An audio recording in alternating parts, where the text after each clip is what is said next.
A esquerdalha é uma tigrada safada. E caçaram, meteram processo em tudo quanto foi. Só que eu não minto. Eu não tenho a característica de mentir. Absolutamente, dos 178 processos que eu tomei como ministro... Pessoa física. Pessoa física. Pessoa física. O primeiro foi de 5 No teu, milhões. isso no teu CPF. No meu CPF. 149-226-428, eu não vou falar o final só pra... Pô, só pra deixar... os caras têm 100 tentativas aí pra acertar. Eu nunca tinha tomado um processo na minha vida, um único. Depois disso, 178 processos, não perdi um único processo. Agora tive que ir lá, a Polícia Federal, esclarecer. Eu não minto. Como eu não minto, no final eu sou inocentado. É isso que aconteceu. Lembra da Tabata Amaral? Ficava aquela voz chata, você... Eu vou te processar, eu vou te processar. Que ela cria lá do... Ela foi... Cria do Ciro Gomes. Não. Jorge Paulo Lema. A Tabata Amaral... Ela foi subsidiada, amparada, foi orientada pelo Jorge Paulo Lema, o dono da Ambev. Entendeu? É dali que vem a grana. Desse pessoalzinho ali, Felipe Rigoni, ele vai lá, seleciona jovens talentos promissores para serem os próximos, né? A gente pensa que os grandes monopolistas do Brasil, eles são de direita. Na verdade, não. Eles têm envolvimento direto com a esquerda, dão dinheiro para a esquerda, dão dinheiro para as ONGs, tudo com os nossos impostos, tudo contra a lei, porque não poderia ter monopólio. Você tem 85% dos pontos de venda de cerveja no Brasil vem na mão de uma só pessoa. Isso daí é como pescar no balde, isso não é capitalismo. O capitalismo é livre mercado, concorrência. São as padarias que o cara se esfalfa para te dar um pãozinho quentinho perto da tua casa. Quando você tem monopólio, isso se quebra. E quem criou esses monopólios privados no Brasil começou com o Fernando Henrique, mas acelerou muito na época do PT, com os campeões nacionais. Esses campeões nacionais conseguem isenção tributária para suas ONGs e fundações. Isso é, não paga imposto, naquela época foi a farra do boi, né? Recebem tudo. E quando a gente era moleque, você não tinha marca de carne. Tinha um monte de frigorífico, tinha um monte de açougue. Frango. Hoje é monopólio da carne. Você tem monopólio da cerveja. Sim.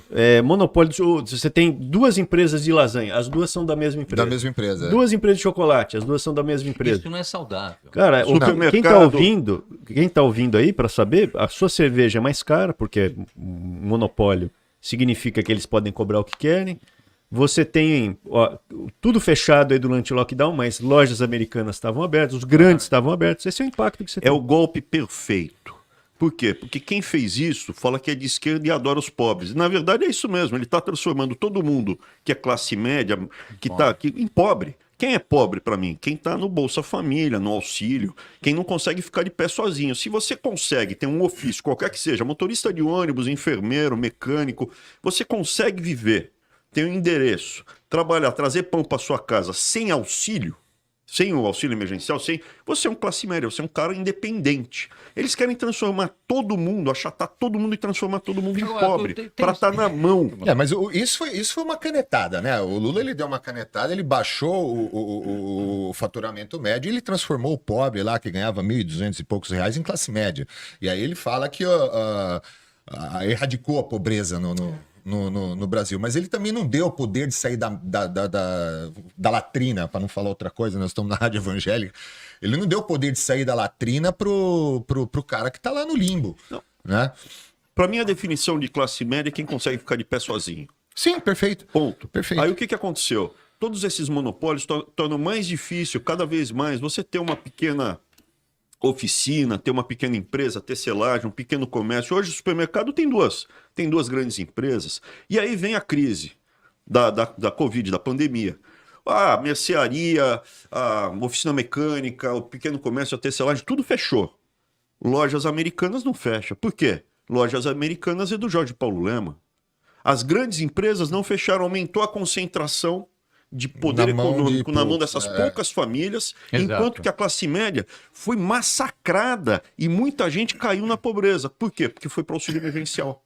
E aí você passou a depender da grana de alguém que está no topo do Estado, fala, ó, você está na minha mão, toma o dinheiro aqui para comer. Isso aconteceu também com as Big Techs. As Big Techs aumentaram o seu poderio enormemente. Também. A gente está vivendo numa dinâmica mundial de expansão do totalitarismo, do cerceamento da liberdade de religião. liberdade de religião, liberdade de expressão, e é contra isso. Então, o que é o movimento principal que traz a gente aqui circular pelo Estado? A gente está levantando uma resistência. Resistência pela primeira coisa, liberdade. Estamos alertando a classe média que sobrou, porque o cara que está no auxílio não sei o que lá, ele não tem dinheiro para a internet, ele não tem capacidade de se mobilizar, protestar, conversar, ele está, da mão para a boca. Então a gente está andando por São Paulo e alertando, fazendo lideranças. A gente tem a Associação Sem Fins Lucrativos, que é o Farol da Liberdade, e estamos tentando colocar em cada cidade grupos de resistência ao extermínio da classe média, que está acontecendo geração após geração de uma forma pensada. Não é um acaso. Se você pegar uma frase lapidar da Marilena Chaui, ela mostra exatamente qual é o plano. Pode dar um Google aí, Marilena Chaui Lula. Eu odeio a classe média. É famoso. Até aproveitando esse gancho, quando você chegou no Ministério da Educação, qual era o cenário? O que você enxergou a hora que você olhou lá para dentro e falou, ferrou. Isso aqui vai demorar 20 anos para conseguir resolver. Tá aparelhado. Não, eu não... Assim, até hoje está aparelhado. Assim, eu não olhei em momento algum e falei, ferrou. É uma coisa que... Você viu uma luz no fim do túnel? Você acha que eu encaro a minha trilha de outra forma. Se você pegar, mesmo quando eu vou para um embate que fala assim, meu Deus, é ele contra todo mundo, você pode ver. Eu fui o único membro do Executivo que foi convocado para o plenário e não caiu. Por que eles me convocaram tantas vezes para ir para o Congresso? Eu sou executivo, eu sou um membro do Executivo que mais vezes foi convocado no Congresso na história da República. Eu fui convocado, se eu não me engano, 11 vezes. Em 15 meses que eu fiquei como ministro. Mas faz parte da pressão, né? Não. Visitas praticamente mensais. O Congresso ficava fechado. Então Sim. era, às vezes, 2 por mês. 2 por mês. Ah, sim, eles têm férias de 60 dias. E aí o que acontece? 90 dias. O embate mais difícil, que ninguém nunca voltou vivo, né? Todo mundo caiu, inclusive o Cid Escavadeira. Sabe o Cid Escavadeira, o irmão do Ciro Gomes? Sim. Que gosta de jogar escavadeira em cima do pessoal? Da polícia, principalmente. Família da polícia. Família da polícia. Aí o que aconteceu? Eu fui o primeiro que voltou. Se você notar, quando estava lá, em muitos momentos, nos embates, eu sorrio. Porque eu encaro o desafio de peito aberto, eu não tenho medo. É isso, eu vou falar a verdade e vamos ver o que acontece. Então, assim, quando eu caí lá, o que é o MEC? Dos 600 mil, o governo federal ele tem 1 milhão de funcionários. 400 mil militares, 600 mil civis, na ativa. Dos 600 mil na ativa, metade está no MEC. 300 mil. É do tamanho das Forças Armadas. É muita coisa. Gigantesco. E aí você começa a organizar e começa a melhorar que vai. Primeiro, assim, vocês não têm ideia do estado de putrefação do MEC. Essa é justamente a minha pergunta.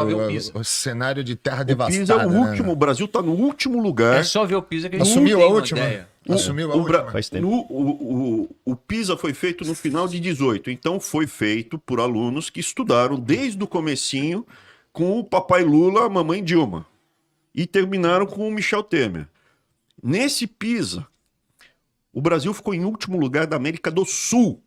Não é que a gente perdeu do Canadá, de Portugal, da Finlândia, da Coreia do Sul, do Japão. A gente perdeu da Colômbia, a gente perdeu do Peru, a gente perdeu de todo mundo. Bolívia. Não, Bolívia não faz o exame. A Bolívia não faz? Não, Bolívia e Venezuela não fazem o exame. De quem faz o exame, o Brasil perdeu de todo mundo. Argentina, Chile, Uruguai, Colômbia, Peru, todo mundo. Só quem não faz o exame que deve estar pior, né? Bolívia eu não sei se está pior, mas Bolívia não faz o exame.